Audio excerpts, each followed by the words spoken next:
जय हिंद दोस्तों, practical astrology में आपका स्वागत है। मैं हूं अविनाश और आज इस वीडियो हम बात करेंगे आपकी जन्म कुंडली का नवमेश पहले भाव से लेकर 12 भाव तक बैठने पर क्या क्या फल देता है। इससे पहले हमने अपने चैनल पे लग्नेश का विभिन्न 12 भावों में फल, द्वितीयेश यानी दूसरे भाव का विभिन्न 12 भावों में फल, इस तरह से हमने लग्नेश से लेकर अष्टमेश तक, यानी ये पहले भाव होता है, दूसरा तीसरा, इस तरह से अष्टमेश तक, यानी कि लग्नेश का विभिन्न 12 भावों में फल से लेकर अष्टमेश का विभिन्न या 12 भावों में फल की वीडियो हमने बना रखी है। आप चैनल की प्लेलिस्ट में जाकर देख सकते हैं।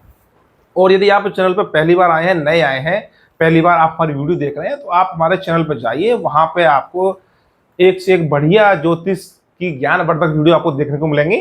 तो आज अब बात करते हैं नवमेश के बारे में। भाग्य, आपकी जन्म कुंडली का सबसे ज्यादा महत्वपूर्ण भाव जो होता है वो कुंडली का नवम स्थान होता है। जो आपका नवम भाव होता है, इसमें कोई भी अंक हो सकता है आपकी कुंडली का। ये पहला भाव होता है जो दिखाता है आप अपने कर्मों से तरक्की करेंगे, आप अपने मेहनत से आप सफलता प्राप्त करेंगे। लेकिन ये कुंडली का नवम स्थान होता है, भाग्य स्थान होता है। और ये आप मान के चलिए कि जीवन में मिलने वाले सभी सुख दुख, सफलता असफलता, सब कुछ आपके भाग्य के अधीन है। तो यदि आपको बिना अंधेरे में भटके हुए जीवन की सफलता प्राप्त करनी है, तो आपकी कुंडली का नवम स्थान का स्वामी, ये नवम भाव आपका बली होना चाहिए। और जिन जातकों की कुंडली में नवम भाव का स्वामी या नवम भाव और उसके कारक गुरु कमजोर होते हैं, निर्बल होते हैं, वो जातक बहुत ज्यादा मेहनत करते हैं, प्रयास करते हैं, लेकिन उस मेहनत और प्रयास के अनुरूप जीवन में सफलता देखने को नहीं मिलती है। तो कह सकते हैं कि आपको जीवन में सफलता के लिए आपका भाग्य स्थान बली होना चाहिए। सब कुछ भाग्य के अधीन है और ये शास्त्र सम्मत बात है और मेरे अनुभव पे भी खरी है। तो अब बात करेंगे पहले भाव के स्वामी का, आपके नवम भाव के स्वामी का पहले भाव में फल क्या होता है। यहाँ हम बात बिल्कुल संक्षेप में करेंगे, कम शब्दों में करेंगे और उन कम शब्दों का आप अर्थ समझिए, क्योंकि ये कुंडली का नवम स्थान जो होता है ये सबसे प्रबल आपका त्रिकोण स्थान होता है। एक पंचम भाव होता है, वो भी त्रिकोण भाव माना जाता है, और नवम स्थान है पंचम से भी ज्यादा प्रबल बली आपका त्रिकोण भाव नवम स्थान होता है। और जो लगन में जो पावर होती है, वो लगन आपके त्रिकोण में भी गिनती उसकी की जाती है और आपके केंद्र में भी उसका गिनती की जाती है। तो जब आपके नवम भाव का स्वामी पहले भाव में बैठेगा, तो पहला भाव होता है निज का, खुद का, अपन आत्म का होता है, सेल्फ का होता है। खुद का प्रतिनिधित्व आपका पहला भाव करता है। तो जब नवम स्थान का स्वामी पहले भाव में बैठेगा तो दिखाएगा कि जातक आपका, क्योंकि नवम भाव होता है आपके धर्म का, नवम भाव होता है आपके पिता का, नवम भाव होता है आपके भाग्य का, आपके आध्यात्मिक यात्राओं का, आपके आध्यात्म का भाव होता है, आपके गुरुओं का भाव होता है नवम स्थान। ये उसके आपके मुख्य कारक होते हैं। इसके साथ ये आपके पिता का भाव होता है और इसके पिता के कारक ग्रह आप जानते हैं सूर्य होते हैं। तो जब पहले भाव का स्वामी जब आपकी कुंडली के नवम भाव का स्वामी आपकी कुंडली में पहले भाव में बैठेगा, लगन में बैठेगा, तो आपका एक तो सबसे पहले ये केंद्र त्रिकोण का राजयोग बन जाएगा। जो लघु पाराशरी सिद्धांत है, लघु पाराशरी जो बोलती है केंद्र त्रिकोण के राजयोग, इसकी बड़ी विशेषता है। क्योंकि जातक कोई भी हो, जिसने भी जीवन में सफलता प्राप्त करी है, किसी भी क्षेत्र में सफलता प्राप्त करी है, जो अच्छा जीवन व्यतीत कर रहे हैं, उनकी कुंडली में हमेशा केंद्र त्रिकोण के राजयोग देखने को मिलेंगे। वो लघु पारसी सिद्धांत होते हैं और अलग अलग स्थिति के आधार पर वो केंद्र त्रिकोण के राजयोग वहां देखने को मिलते हैं। तो जब आपके भाग्य स्थान का स्वामी पहले भाव में बैठेगा, तो इसका संबंध है, इसका अर्थ निकलता है कि जातक जन्म से ही भाग्यशाली होगा, जातक धार्मिक स्वभाव का होगा, जातक को पिता का सहयोग मिलेगा, या जातक जो है पिता के आशीर्वाद से जीवन में तरक्की करेगा। ये कम, जैसे आपको बता दिया कि नवम भाव का स्वामी पहले बैठा हुआ है, यानी कि जातक भाग्यशाली होगा। अब इस एक शब्द में जो है आपकी अनेक विश्लेषण आ जाता है। आप चाहे नौकरी करते हो, व्यापार करते हो, या फिर आपका मामला वैवाहिक जीवन का हो, मामला कुछ भी हो, यदि आपकी कुंडली का भाग्य स्थान का स्वामी भाग्य स्थान का स्वामी पहले भाव में है, तो इसका अर्थ है कि जातक भाग्यशाली है। अब वो आपकी कुंडली, आपकी परिस्थिति, आपकी स्थिति के अनुसार जीवन में जब जब भाग्य की अनुकूलता आपको चाहिए होगी, भाग्य का आपका साथ चाहिए होगा, तो ये आपकी ग्रह स्थिति आपका सहयोग करेगी। ये बहुत ही ज्यादा प्रशंसनीय, बहुत ही ज्यादा स्वागत करने वाली ग्रहों की स्थिति बनती है। लग्नेश आपके नवम स्थान के स्वामी का भाग्य आपके लगन में बैठना, ये धन, आप इसमें भाग्यशाली में सब कुछ आता है, यानी कि आप धनवान भी होंगे, आप प्रसिद्ध भी होंगे, संपत्तिवान भी होंगे, सम्मानित व्यक्ति आप वहाँ पे आप होंगे। तो बड़ी ही अच्छी स्थिति है। जिसकी कुंडली में ये योग बढ़ रहा होगा, नवम भाव को स्वामी पहले में, समझ लीजिए उस पे ईश्वर का आशीर्वाद उसको मिला हुआ है। इसके बाद नवम स्थान का स्वामी यदि कुंडली के दूसरे भाव में आ जाता है, दूसरा भाव धन का होता है, नवम स्थान भाग्य का होता है, दूसरा भाव वाणी का होता है आपकी या व्यापार का होता है, और नवम स्थान पिता का होता है।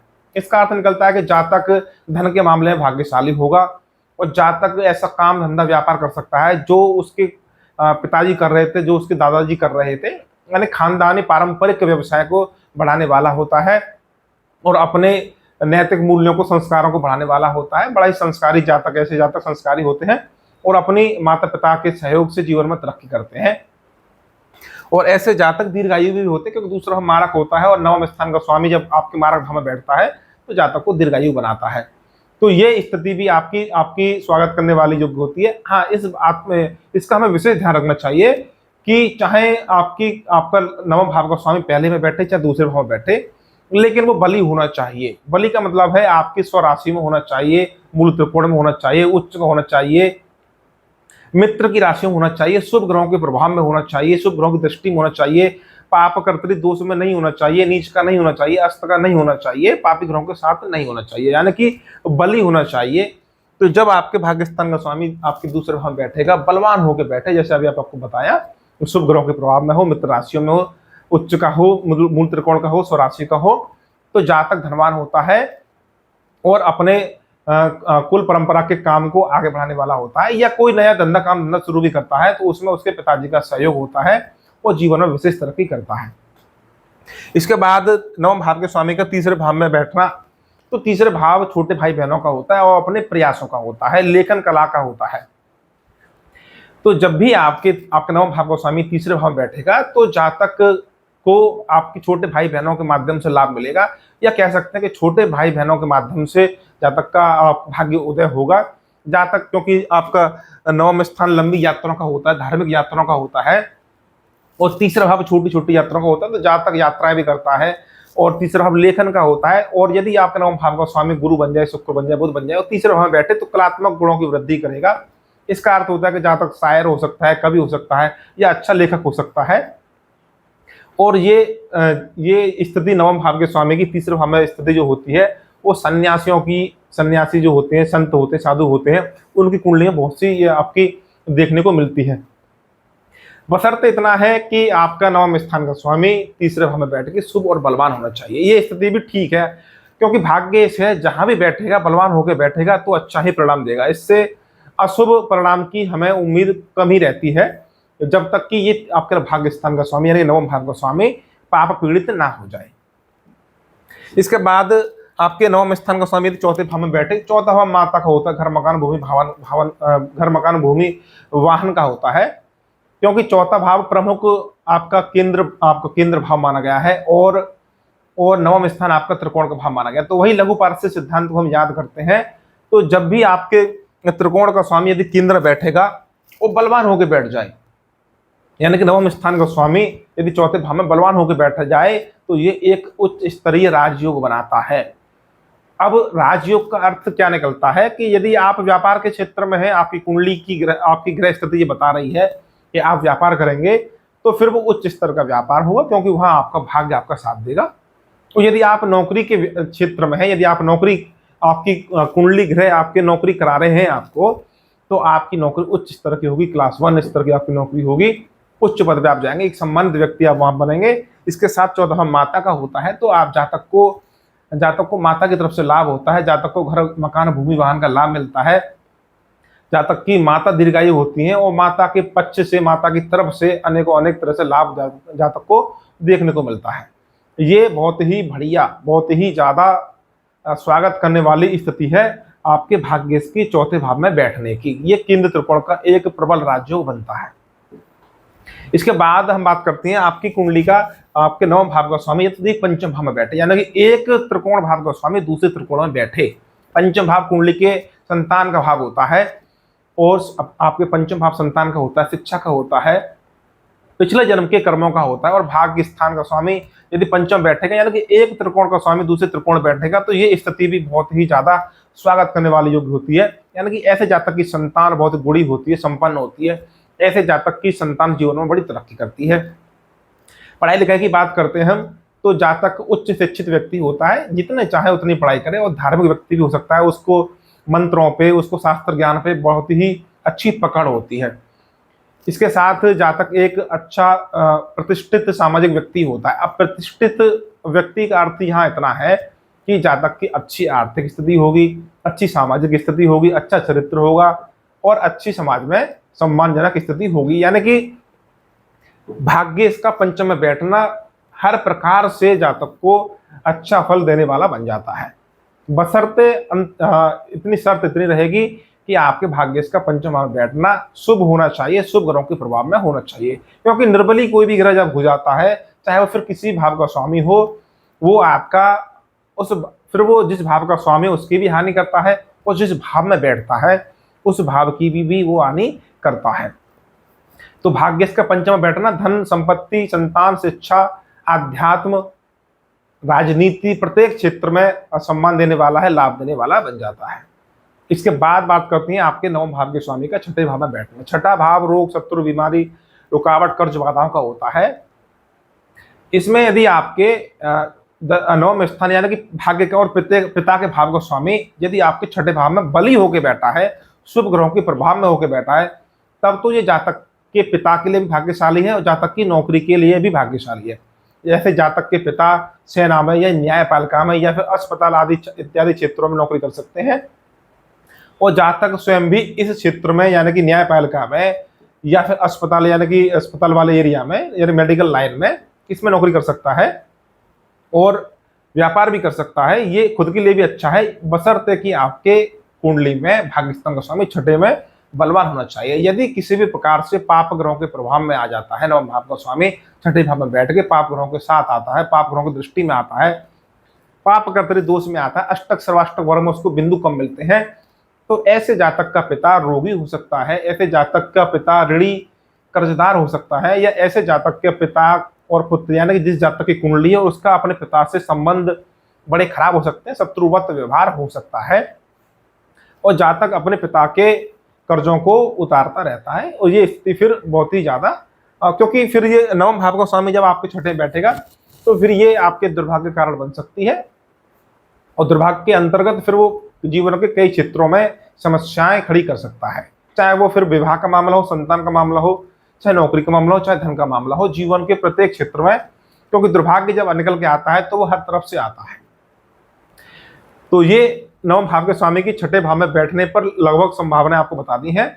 इसके बाद आते हैं आपके नवम स्थान का स्वामी सप्तम भाव में बैठे। सप्तम भाव जीवन साथी का होता है, विवाह का होता है और व्यापार साझेदारी का होता है।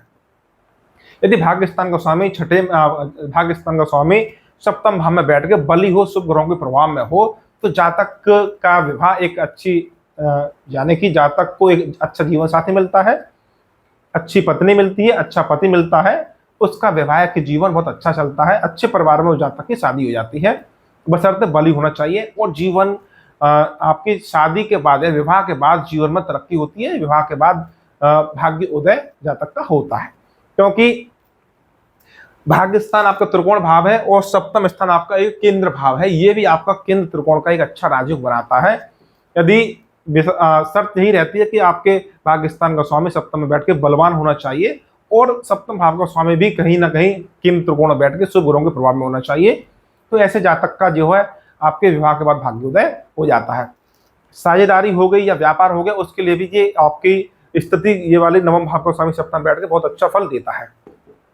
अब आते हैं नवम भाव का स्वामी यदि आपके अष्टम में बैठे तो, क्योंकि नवम एक तो नवम भाव है, भाग्य का भाव है और अपने से 12वें स्थान में और लगन से अष्टम स्थान में बैठेगा, दोनों तरफ से हानिकारक सिद्ध होता है।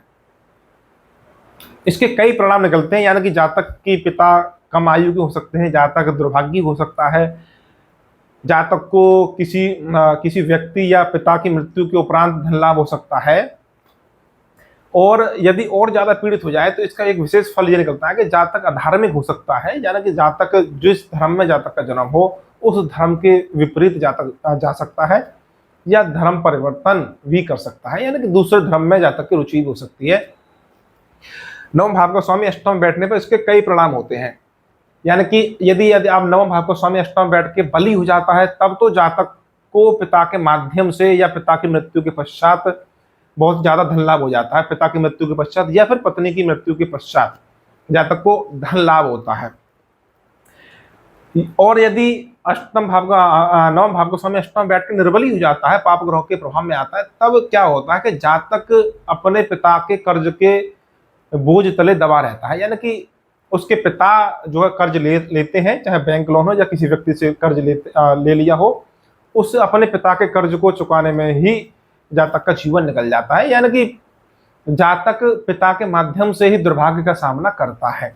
जातक को अब अपने पिता के माध्यम से ही जीवन में समस्याएं और परेशानी आती हैं। ये स्थिति भाग्य स्थान के स्वामी की अष्टम स्थान में बैठना ज्यादा अच्छी नहीं मानी जाएगी। अगर यदि आपके अष्टम नवम भाव के स्वामी गुरु बन जाते हैं और फिर वो आपके अष्टम बैठते हैं, तभी एक बार के लिए अच्छा फल दे सकते हैं, क्योंकि आयु की वृद्धि भी आपके गुरु अष्टम भाव बैठे कर देंगे। और यहाँ बैठे अष्टम भाव में गुरु आपके जन्म कुंडली के चौथे भाव को देखेंगे, जो कि मानसिक सुख शांति घरेलू खुशियों का भाव होता है। अन्य कोई ग्रह आपके जब अष्टम भाव का स्वामी बनेगा और नवम भाव का स्वामी बनेगा और अष्टम में बैठेगा, तब वो आपके अशुभ फल ज्यादा देने की संभावना उसमें रहेगी। नवम भाव का स्वामी अष्टम में अधिकतर मामलों में अशुभ फल ही आपको देगा। लेकिन इसका एक सिद्धांत यह भी है कि अष्टम भाव में बैठे ग्रह आपको धन लाभ जरूर कराते हैं। तो जीवन में शुभ अशुभ दोनों घटना एक साथ भी चल सकती हैं। तो ये आपका नवम भाव का स्वामी का अष्टम बैठने का फल हो गया। अब हम बात करते हैं नवम भाव का स्वामी यदि नवम भाव में ही बैठे, तो यानी भाग्य स्थान का स्वामी भाग्य में ही बैठेगा, तो इससे ज्यादा और क्या चाहिए। यानी कि कोई भी ग्रह जिस भाव का स्वामी बनता है उसी भाव में बैठ जाए तो अपने भाव की वृद्धि हो जाता करेगा। तो जब भाग्य स्थान का स्वामी भाग्य भाव में ही बैठेगा तो वो भाग्य की वृद्धि करेगा। यानी कि जातक जन्म से भाग्यशाली होगा, जन्म से धार्मिक होगा, उसको अपने पिता का सहयोग मिलेगा, आध्यात्मिक प्रवृत्ति का जातक होगा। अब जब जातक भाग्यशाली होगा तो फिर वो चाहे नौकरी करे, व्यापार करे, चाहे साझेदारी करे, चाहे वैवाहिक मामला हो, मामला कुछ भी हो, जीवन का कोई भी क्षेत्र हो, जातक को उसमें महसूस होगा कि वो भाग्यशाली है और जातक प्रत्येक क्षेत्र में आसानी से सफलता प्राप्त कर लेगा। ये बहुत ही स्वागत करने वाली स्थिति होती है आपके भाग्यस्थान का स्वामी का भाग्यस्थान में ही बैठना, बशर्ते कि भाग्यस्थान का स्वामी भाग्य में बैठ के ही बली होना चाहिए, किसी भी पाप ग्रह के प्रभाव में नहीं आना चाहिए। ऐसा ना हो कि नवम भाव का स्वामी नवम में ही बैठ गया और आगे मंगल है पीछे शनि है या आगे सूर्य है पीछे राहु है, पाप कर्तृ दोष में नहीं होना चाहिए। अपने अष्टक सर्वाष्टक वर्ग में उसके शुभ बिंदु होने चाहिए। अब आते हैं नवम स्थान का स्वामी दसम भाव में बैठे तब, ये यानी कि सबसे प्रबल त्रिकोण भाव का स्वामी सबसे प्रबल केंद्र स्थान में जब बैठेगा तब, तो ये सबसे उच्च स्तर का केंद्र त्रिकोण का राजयोग बन जाएगा। यानी कि नवम स्थान का स्वामी दसम में बैठे तब इस राजयोग की, यानी कि इस स्थिति की, जब नवम का स्वामी दसम में बैठेगा तो इस स्थिति की प्रत्येक ज्योतिष ग्रंथ में भूरी भूरी प्रशंसा की गई है, बड़ी ही तारीफ करी गई है। ये उच्च कोटि का राजयोग बना देता है, बशर्ते कि बस इस पे शुभ ग्रहों का प्रभाव भी होना चाहिए, लगने से बलवान होना चाहिए। और जन्म कुंडली जो पूरी कुंडली की जो बैटरी होती है, चंद्रमा जो राजयोगों को नियंत्रित करता है, वो बलवान होना चाहिए। अगर आपकी कुंडली में नवम भाव का स्वामी दसम स्थान में बैठा है, लगने से बली है, नवम और दसम पर शुभ ग्रहों का प्रभाव है, किसी भी पापी ग्रहों के प्रभाव में नहीं है, तो समझ लीजिए आपके बल्ले बल्ले हो गई। ये बहुत ही उच्च स्तर का केंद्र त्रिकोण का राजयोग बनता है। ऐसे जातक प्रथम श्रेणी के अधिकारी होते हैं यदि नौकरी करेंगे तो। अधिकतर आईएएस आईपीएस अधिकारियों की कुंडली में ये योग देखने को मिलते हैं हमेशा। यह उच्च स्तर के व्यापारी जातक होता है। यदि कुंडली में व्यापार का योग है तो जातक का व्यापार बड़ा ही उच्च स्तर का होगा, क्योंकि जातक जन्म से भाग्यशाली है। धर्म और कर्म भाव का संबंध बनता है, यानी नवम भाव धर्म का होता है, दसम भाव कर्म का होता है। ये बहुत ही ज्यादा सम्मानजनक या बहुत ही ज्यादा लाभदायक स्थिति मानी जाती है। अब आप समझ लीजिए आपकी कुंडली में ये स्थिति बन रही है तो आप फिर मौज लीजिए। इसके बाद है नवम स्थान का स्वामी यदि 11 भाव में हो तब। 11 भाव आपके लाभ का होता है और नवम स्थान आपके भाग्य का होता है। ये स्थिति भी बड़ी शुभ मानी जाती है। यानी भाग्य स्थान का स्वामी लाभ भाव में बैठा है तो जातक की सभी इच्छाएं पूर्ति होती है, जातक भाग्यशाली होता है, जातक की आमदनी अच्छी होती है, जातक को बड़े भाई बहनों से भी लाभ मिलता है, क्योंकि 11 भाव होता है बड़े भाई बहनों का और मित्रों का। तो यदि नवम स्थान का स्वामी 11 भाव में बलवान होकर बैठा है, शुभ ग्रहों के प्रभाव में है, तब जातक को अपने बड़े भाई बहनों से लाभ मिलता है, मित्रों से भी लाभ मिलता है और जीवन में धन की कमी नहीं होती है, आर्थिक रूप से जातक संपन्न होता है। ये स्थिति भी आपकी सम्मानजनक होती है। अब आते हैं आपके 9वें स्थान का स्वामी यदि आपके 12वें स्थान में बैठे। 12वें स्थान हानि व्यय खर्चे का होता है। यदि 9वें स्थान का स्वामी 12 भाव में बैठकर पाप ग्रहों के प्रभाव में आ जाता है, यानी कि शत्रु राशि में बैठता है, नीच का होकर बैठता है, अशुभ ग्रह के प्रभाव में आता है, पाप करके दोष में होता है, अष्टक सर्वाष्टक वर्ग में कम बिंदु लेके बैठता है, तो जातक के भाग्य की हानि होगी, दुर्भाग्य का सामना करना पड़ सकता है। जातक के पिता की आर्थिक स्थिति कमजोर होगी, जातक की स्वयं की भी आर्थिक स्थिति कमजोर हो सकती है, यानी कि जातक को जीवन में ऐसा लगेगा कि उसको अपने प्रयासों में, अपने प्रयत्नों में अपनी मेहनत का फल नहीं मिल रहा है। ऐसे अनेक जातक होते हैं जो मेहनत बहुत करते हैं, प्रयास बहुत करते हैं अपने कार्य क्षेत्र में, लेकिन उनको सफलता उसके अनुसार नहीं मिलती है, क्योंकि जातक का भाग्य उसके साथ नहीं होता है। तो 9वें स्थान के स्वामी का भाग्य स्थान में बैठना ये एक अशुभ स्थिति मानी जाती है। लेकिन यदि आपके 9वें स्थान का स्वामी भाग्य स्थान में शुभ होके, आपका बली होके बैठा है, शुभ ग्रहों के प्रभाव में है, तो आपका जातक अच्छे कर्मों पे व्यय करता है, यानी कि धर्म कर्म पे, कहीं भंडारे में दान कर दिया, कहीं कहीं जरूरतमंद को दान कर दिया, यानी कि जातक दानवीर और परोपकारी होता है। अच्छे कर्मों पे जातक दान करता है, पूजा पाठ में जातक का व्यय खर्चा होता है। इसके साथ आपका 9वां स्थान धर्म का है, तो आप धर्म भाव से चौथा भाव, यानी कि धर्म का घर, यानी कि आश्रम, किसी भी गुरु का आश्रम जो होता है वो आपके 12 भाव माना गया है। तो जिसके जातक की कुंडली में, जिन जातक की कुंडली में आध्यात्मिक योग होते हैं, उनकी कुंडली में 9वां भाव का स्वामी 12 भाव में बैठ के एक अच्छा आध्यात्मिक जीवन दिखाता है। हो सकता है कि जातक किसी गुरु के आश्रम में जाकर दीक्षा शिक्षा प्राप्त करे, तो अध्यात्म के लिए योग अच्छा माना जाता है। इसके साथ 12वां स्थान भाग्य का होता है, 12वां स्थान आपके विदेश का होता है। तो जब आपके 9वां भाव का स्वामी, यानी भाग्य स्थान का स्वामी 12 भाव में बैठेगा और विदेश जाने के अन्य योग भी आपकी कुंडली में बन रहे हो, तो जातक का भाग्य विदेश में उदय होता है, यानी कि जातक को विदेश से लाभ मिलता है, जातक विदेश की यात्रा करता है और जातक को विदेश से धन लाभ होता है। तो कहने का अर्थ यह है कि आपके भाग्य स्थान का स्वामी पहले भाव से लेकर 12 भाव में कहीं भी बैठे, वो उस भाव से संबंधित और 9वें भाव से संबंधित शुभ फल देगा, बशर्ते कि वो आपका 9वां भाव का स्वामी जिस भाव में बैठा है वहां वो अपनी राशि में बैठा होना चाहिए, मित्र की राशि में बैठा होना चाहिए, मूल त्रिकोण में बैठा होना चाहिए, उच्च का होके बैठा होना चाहिए। इन सब स्थिति नहीं बढ़ रही हो तो शुभ ग्रहों के प्रभाव में होना चाहिए, यानी कि आगे पीछे भी शुभ ग्रह होने चाहिए, अथवा शुभ ग्रहों की दृष्टि का प्रभाव उस 9वें भाव के स्वामी पे होना चाहिए और 9वें भाव पे होना चाहिए। इसके साथ अष्टक वर्ग और सर्वाष्टक वर्ग में 9वें भाव के स्वामी को अच्छे बिंदु मिलने चाहिए। सर्वाष्टक वर्ग में न्यूनतम 28 बिंदु मिलने चाहिए और अष्टक वर्ग में जिस राशि में बैठा है उस राशि में आपके कम से कम 4 बिंदु होने चाहिए। तो जातक को जो है भाग्य स्थान का स्वामी अच्छा फल देता है। तो उम्मीद है कि ये वीडियो आपको अच्छी लगेगी, वीडियो आपको समझ में भी आई होगी। आज की वीडियो में इतना ही। वीडियो को लाइक करिए, शेयर करिए।